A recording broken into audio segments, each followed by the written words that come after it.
Did the Atlanta Hawks just win the NBA draft? Did the Atlanta Hawks really pull another fast one on the New Orleans Pelicans? I don't know, man. I think they did. And we're going to talk about it. But before we get started, I want to tell you guys to hit that subscribe button, like, comment, and share, and to continue to support my channel. Big as the Super Bowl. The Atlanta Hawks might have pulled another fast one on the New Orleans Pelicans. Man, oh man, oh man, I'm going to talk about this today on this episode.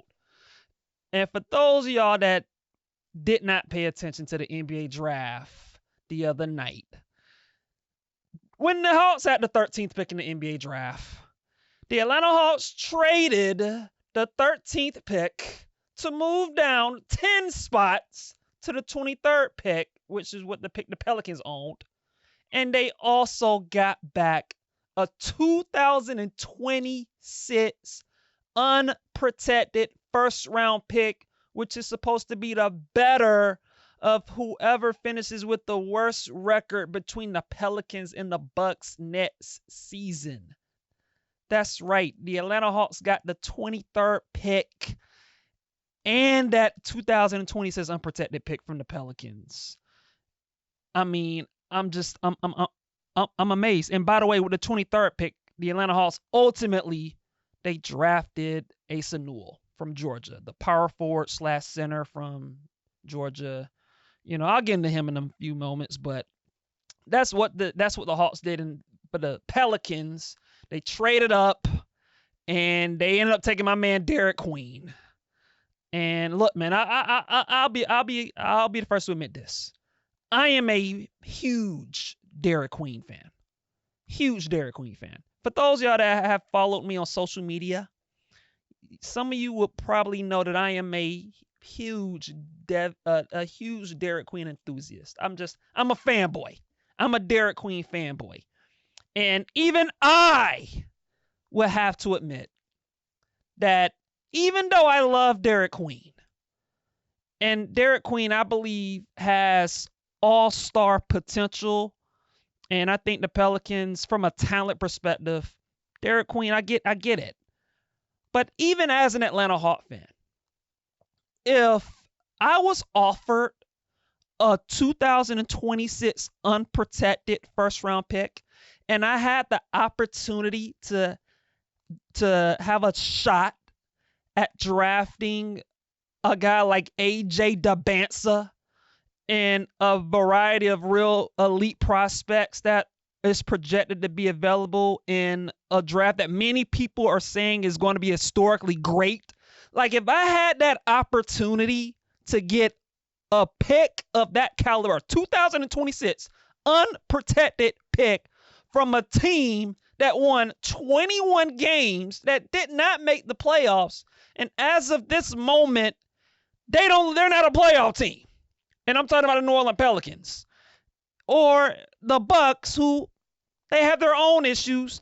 You know, is Giannis going to be a long-term fit there? Or are they going to move him? I mean, I'm sure they're going to keep him, or they're going to move him mid-season. Like, the Hawks actually have possession of that pick. And if you would have told me that if I was offered that pick, despite the fact that I love Derek Queen, like, if I'm the Atlanta Hawks, that would be a hard offer to turn down. And the Atlanta Hawks made the absolute no-brainer decision to take that offer, to move down 10 spots to 23 and get that pick. And look, I don't know if the Hawks would have taken Derek Queen at 13. Like, personally, even though I love Derek Queen and I would have loved for the Hawks to get him, because like I said, I'm a fan of him. I know he has some issues, some concerns about the weight and the conditioning and the defense and the motor, and I get all that. I think Derek Queen is a baller. And so, like, despite that, like, I think if you're the Atlanta Hawks, you have to take that deal. Like, you have to take that deal, because that deal that the Pelicans offered, it's just too good to pass up. And Like, look, man. When I first saw that deal that the Pelicans offered, and I saw that the Hawks were trading down with the Pelicans. At first glance, I thought that the Hawks was offered someone like Herb Jones in the 23rd pick. Like, that was my first reaction. And then I had to read the tweet from Shams, and it actually said the 2026 unprotected first round pick, which is supposed to be the better of the Pelicans or Bucks. I mean, Lord have mercy. I mean, this is an unprecedented trade. Teams do not give up unprotected first round picks for a first round pick in a lottery to move up 10 spots in a draft. To get in the late lottery, teams don't do this. And the Pelicans did that. I mean, if I'm a Pelican fan, and look, on one hand, you can say that, okay, we got Derek Queen at 13. We drafted Jeremiah Fears at 7. 2 incredibly talented prospects. Like, on one hand, you can look at that. But on the other hand, I mean, the process of it all, of how the Pelicans played this, is abysmal.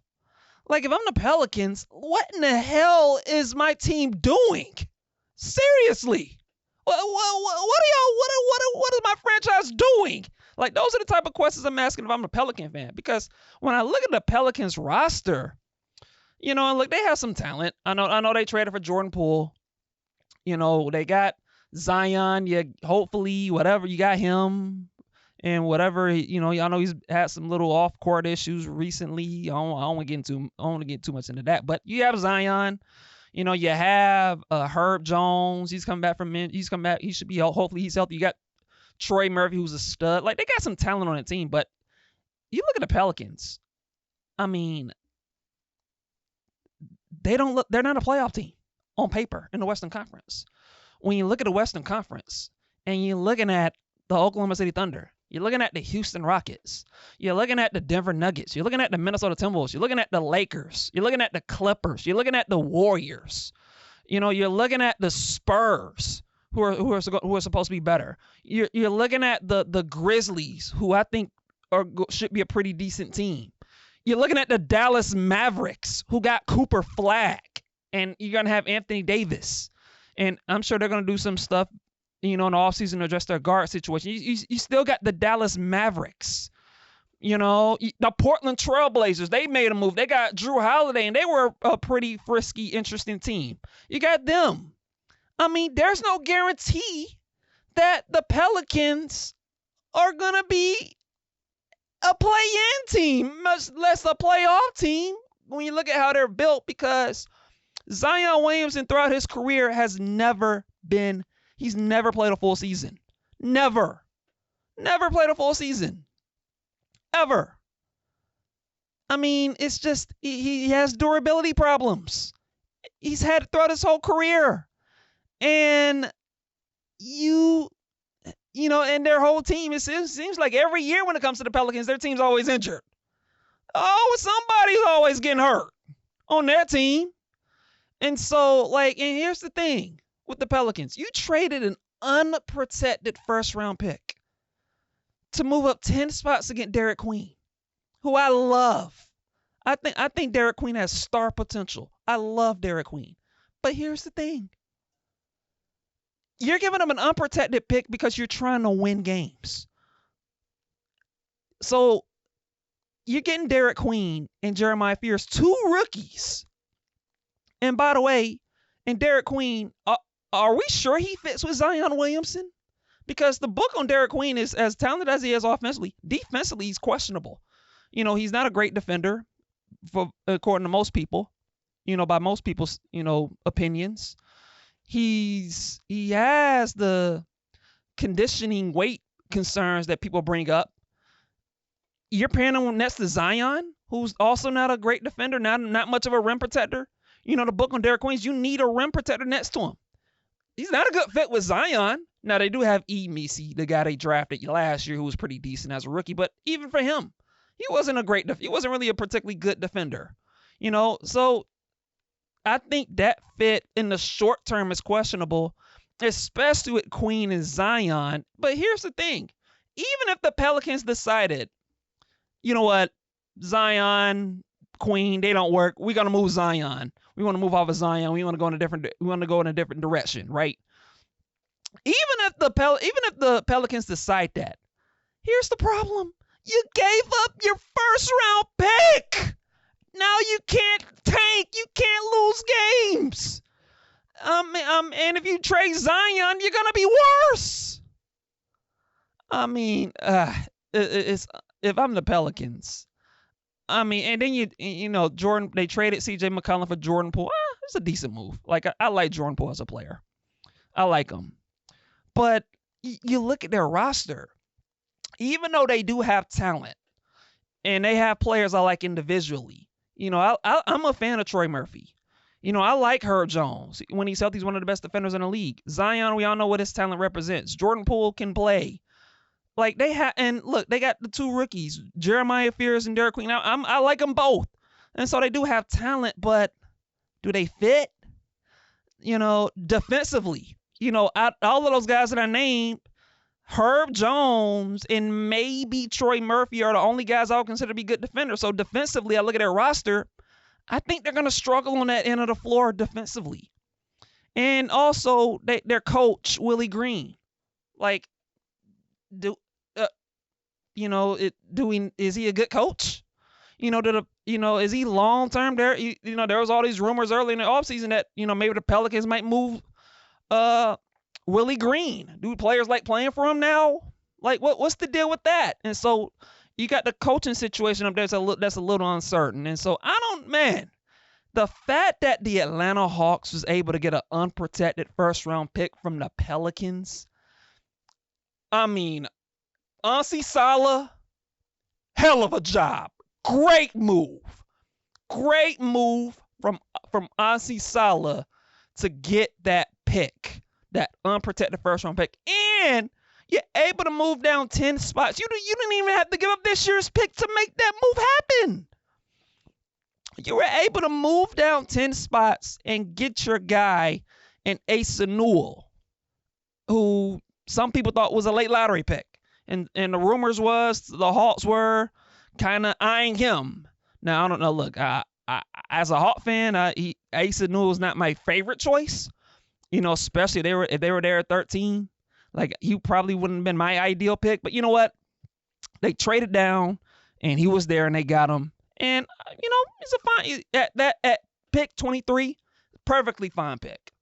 Perfectly fine pick for Asa Newell, who I think is pretty good. I think he has some talent.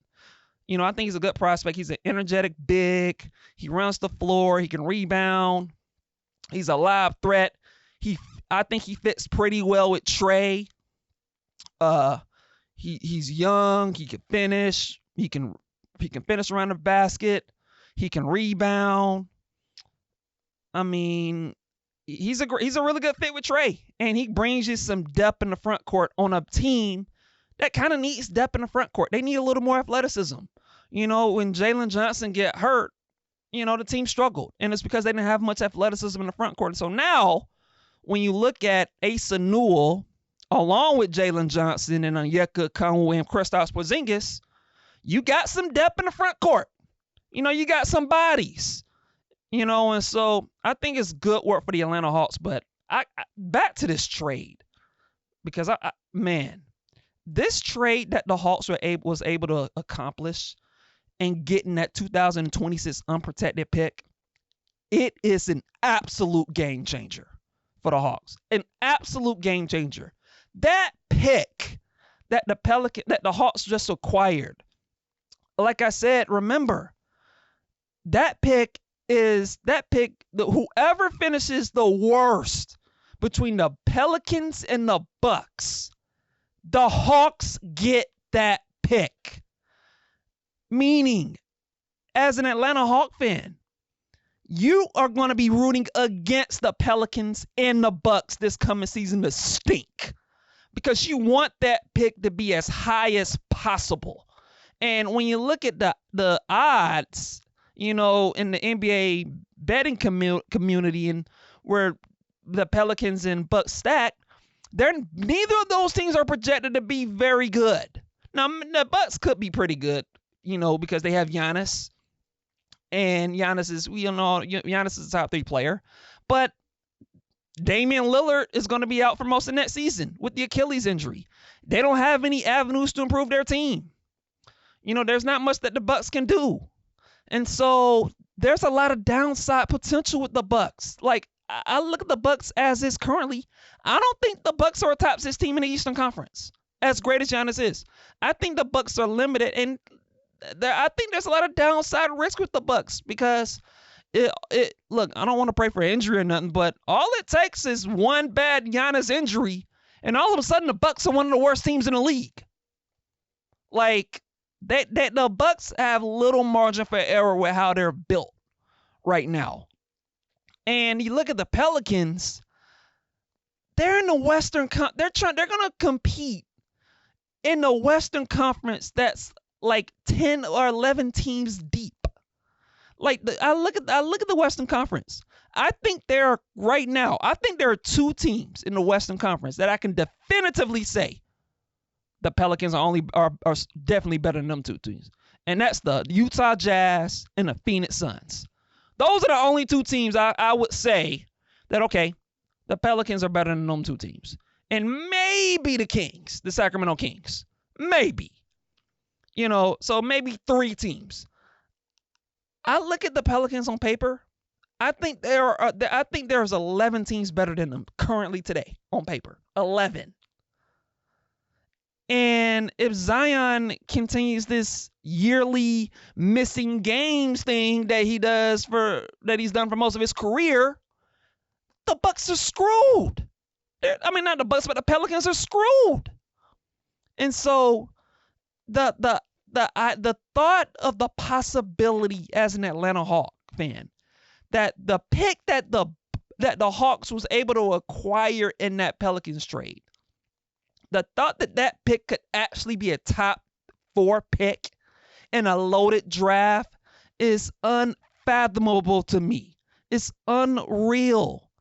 It's Godsmack. The idea, there's a world that exists next season that the Atlanta Hawks could win 50 games, depending on what else they do in the offseason, because they were able to trade for Porzingis. You pair Porzingis with Jalen Johnson and Zachary Ricochet and Dyson Daniels and Trae Young and Onyeka Okongwu. That is a really damn good 6-man rotation. One of the best in the league and in the Eastern Conference. That is a really good top 6. And they're going to make more moves because, like I said, they have the $25 million trade exception. They have the mid-level exception. They have some cap room. They can add some a backup point guard, a shooter, a wing player, maybe even another front court piece. They can add to this. They can still add to this roster. The Atlanta Hawks can. And so this team next season coming up should be really good.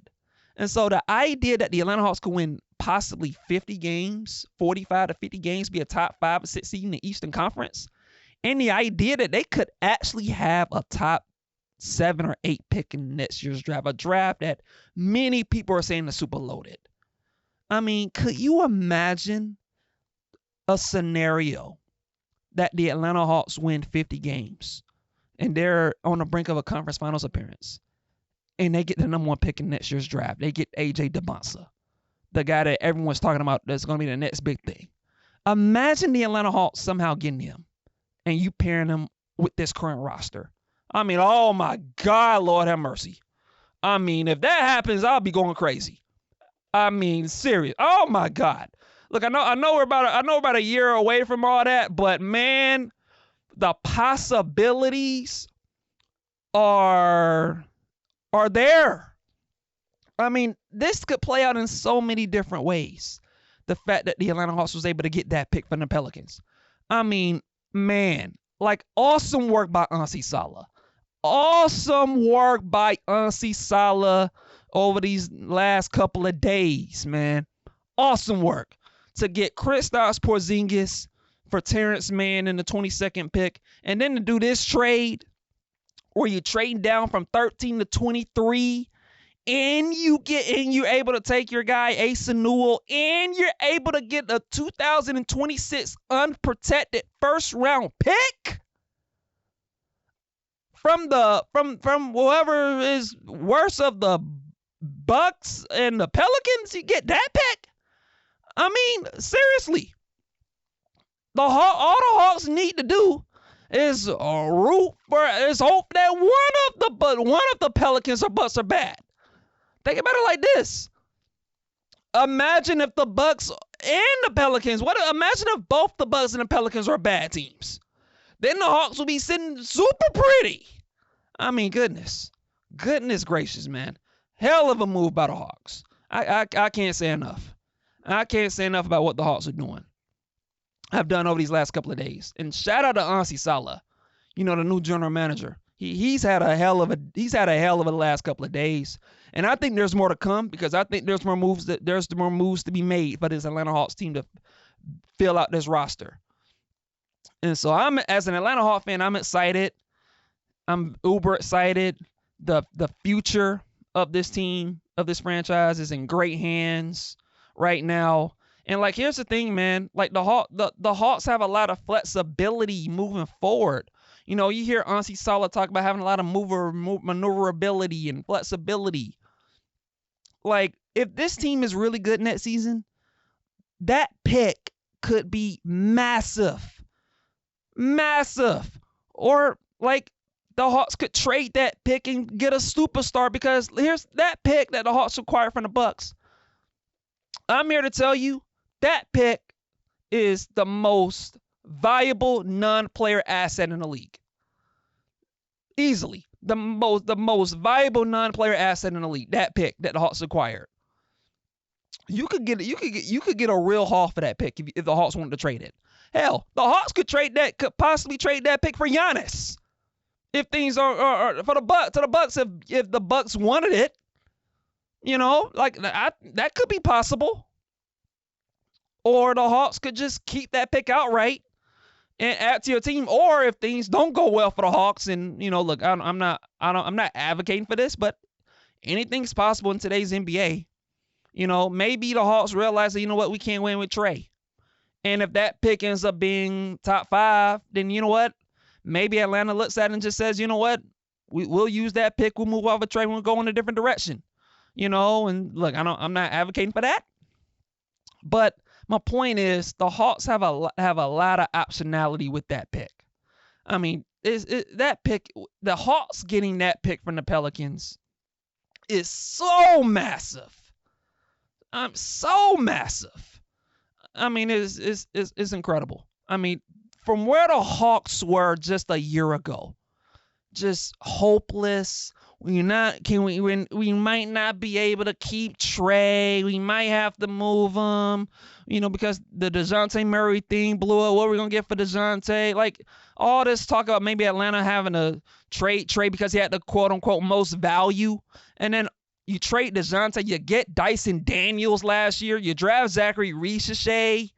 Jalen Johnson, before he gets injured, shows some promise. And you have this encouraging season where you saw a lot of progression from your young players, and then you enter this offseason and you're able to get Porzingis, and then you're able to pull off this move with the Pelicans again, and you get back the Asa Newell at pick 23, and then you get back this 2026 unprotected first round pick. That's arguably the most valuable non-player asset in the league. I mean, goodness. Hey, man.